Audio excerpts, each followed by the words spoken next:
What's up, my people? This is your boy Chef Down here with another video. Listen, y'all. First, y'all already know what to do, okay? Make sure you subscribe to the channel and make sure you bang that notification bell so that you don't miss anything, okay? But we definitely have to get into this latest interview done by Miss NeNe Leaks, okay? Mr. Larry Reid himself definitely interviewed NeNe Leaks, and we are going to get into a piece of this interview. We are going to listen to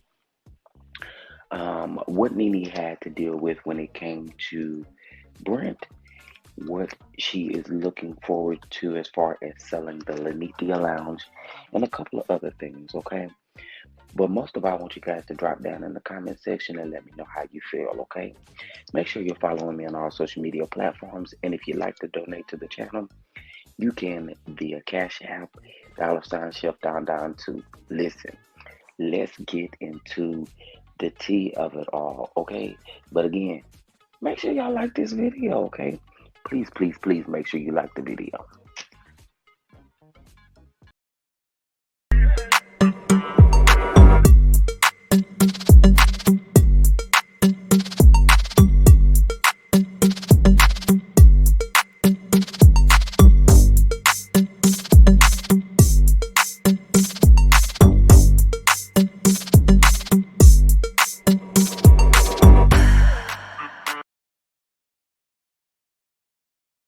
Mingled with some of the ladies and stuff and had drinks. And I hope you don't mind me bringing this up. You told me this in the store. I didn't know this. Your son, he runs the lounge. So when he got sick, and what was it that officially they said he had? He had congested heart failure and a stroke at the same time. It was very hard. Take me to the day you got the call. So I didn't actually get a call. I was in my garage and Yanni, who you met, came in and said, I just got a call from Brent. And he said he's sick, but it sounds like he's playing a joke with me on the phone. But I'm going to walk on over to his house. And I said to him as he's walking out, I said, why would you think he's playing? I remember he said a couple of days ago he didn't feel good. And he had told me a couple of days ago that he didn't feel good. And so I called him. And when he answered the phone, I said, I put Brent on the phone and he was saying, this is Brent, like that. And I was like, oh my God, something is wrong. And Yanni thought they were playing. He thought it was Brent and his roommate playing, with him on the phone. And I hung up and, because we live across from each other. So I started running to his house and that was the stroke. He was slurring. So we couldn't really understand what he was saying. And once we got to his house, he was on the floor. And he's a big guy. And so Yanni couldn't get him up. His roommate's a smaller guy. He couldn't get him up. And we had to call the ambulance. You saw that. Yeah.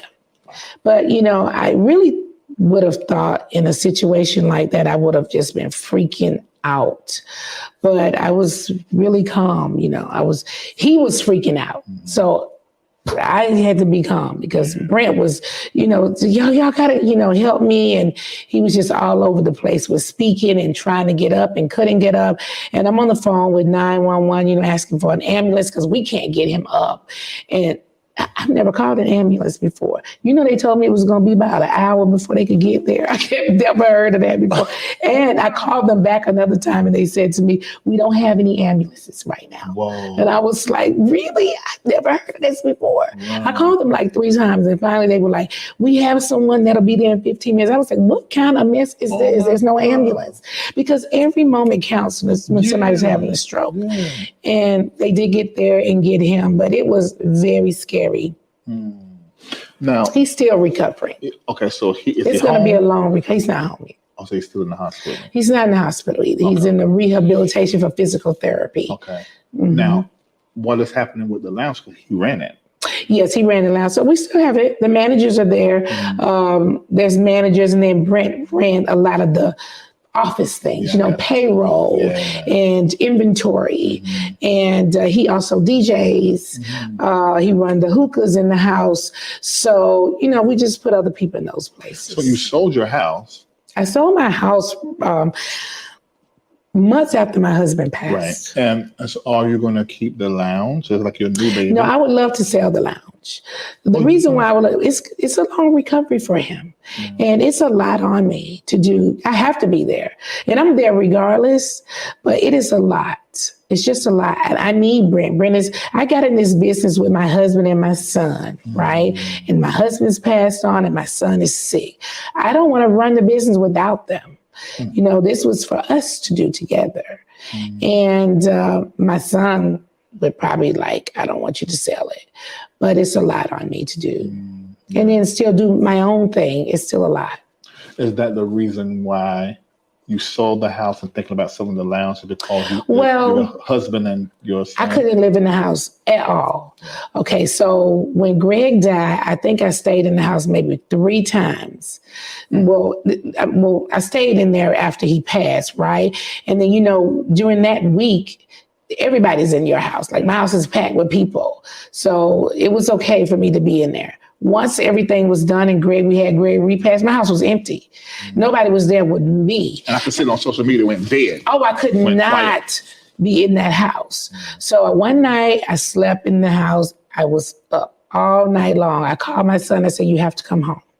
And he's like, why? I'm like, because I don't want to be in the house by myself. And I just knew then every time I would open that door, I could see Greg standing there. He would always say when I opened the door, he would say, NeNe, is that you? Or he would stand in the hallway. And so every time I opened that door, I always visualized him standing there in the hallway. I just couldn't stay there. Before he passed, he was telling me, he said, you need to sell the house. He was telling me that. Yeah, it's a big house. And our son, we only had one son together. And our son was wanting to move out on his own at the time. And it really was going to leave me in there. Were there any other instructions he gave you when he... All right, so listen, y'all heard it there. I want you guys to make sure you check out the full interview on Larry Reid Live's YouTube page or Facebook page, okay? Make sure you go check out the full interview for yourself. I want to just say that I would like to send prayers and love out to NeNe Leakes in this time. You guys heard her say in this clip here that she is actually wanting to sell the Linneitha Lounge because she bought the Linneitha Lounge, or she started the business for her, Greg and Brent.